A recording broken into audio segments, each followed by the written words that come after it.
好，来继续来看这个后日拜四，就是双十国庆。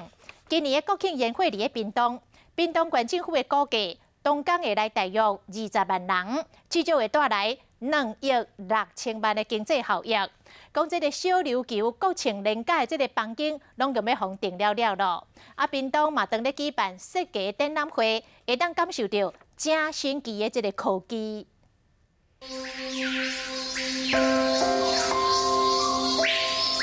也通提供暗时进入设计展的现场来欣赏声音。轻轻的摇摇头。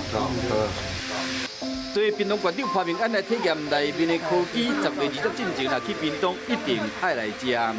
来屏东看烟火还可以怎么安排呢？其实到台湾设计展这里就可以让有很多惊艳的地方。因为国庆烟火关系，估计会和屏东的相关的观光景点拢真侪人。我们10月10号目前都已经客满哦。旅游胜地小琉球早就听讲国庆连假并无房间啊，面上嘛差不多客满。时到东港码头出名的摆列的画面会阁出现，估计一天有15000人订到。连假比较多，然后他们都会想要包那个住3天2夜。对对对，所以是满的状态。对，是满的。为了看烟火，大家安排去南部佚佗，高雄订房的量嘛增加。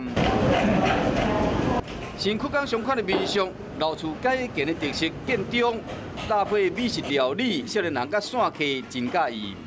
的交通的话，就是靠近中央公园，那算是蛮便利的，所以对于背包客来说是蛮方便。屏东县政府估计，国庆烟火迄一天会有超过20万人次，带来超过2亿6千万的经济效应。啊，那连带做伙算，差不多有5亿。应该会有2亿6千万左右的经济的规模，这是一天呐。那我们相信，如果来看烟火的话，因为毕竟它结束之后还有可能会再住。那如果是有住第2天有住宿的话，我想那个经济规模可能会 double 到5亿左右。延续顶半年台湾灯会热度，屏东县政府率来争取到国庆烟火，这时政唔那好潘明安县长得到杂志评比的时政满意度调查的第1名，更加提升屏东的能见度，带动观光。